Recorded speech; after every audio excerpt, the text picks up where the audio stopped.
But we are putting Kenya first, and I'm ready to put Kenya first. And not Kenya Kwanza. Kenya first. I'm saying Kenya, the needs of Kenya first. Okay. We must be able to throw out this illegitimate, rogue Kenya Kwanza regime. I will not be a running mate. If I'm not the candidate, I will wholeheartedly support without necessarily being a running mate.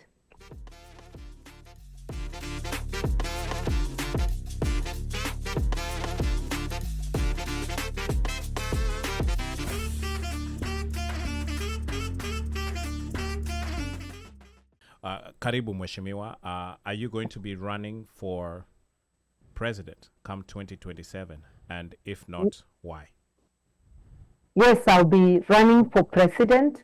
I've already stated so loudly and unequivocally in Kenya.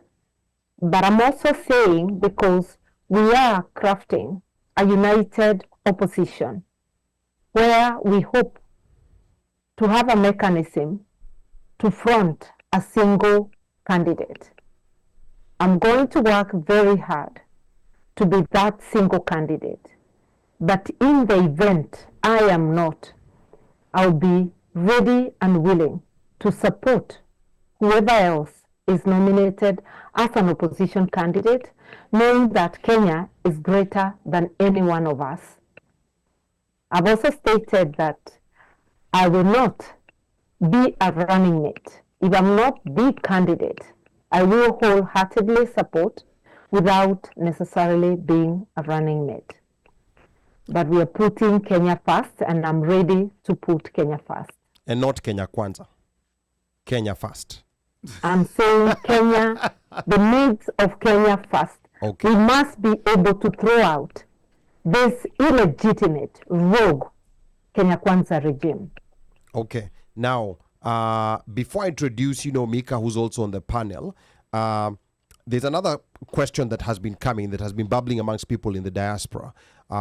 You are in the past election, you were Raila Odinga's, the ODM leader's running mate. But things happened, and we now have what's referred to as a broad-based coalition or broad-based government. Of course, he's saying that ODM has not joined government, but people feel a different type of way. So when you're talking about an opposition coalition, is this gonna be in the groups that are outside this broad-based arrangement, or is this also gonna be inclusive? Because people in the broad-based arrangement are saying that they're not in government. They've just donated some people to help.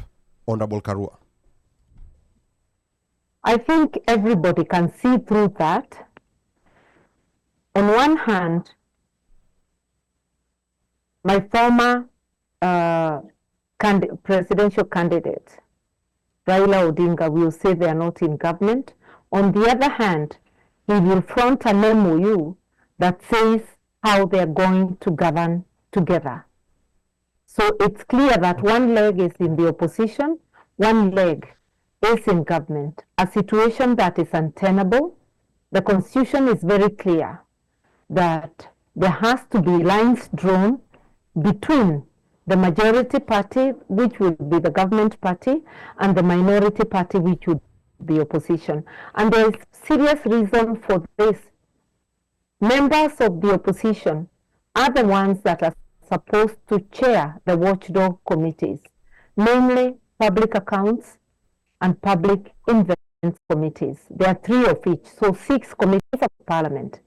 When ODM refuses to clearly choose whether government or opposition, it means they continue to head watchdog committees that should be with parties in the opposition, parties like Wiper Party, like DAPK, like the Jubilee Party, the Uhuru,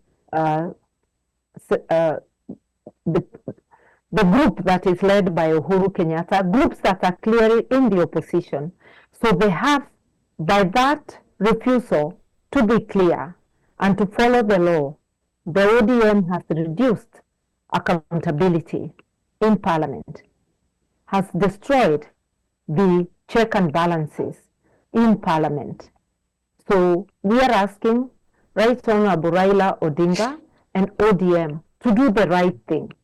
Enter holy matrimony, political holy matrimony with the Kenya Kwanza regime, and that is drawing a post-election coalition and depositing it with the Registrar of Political Parties.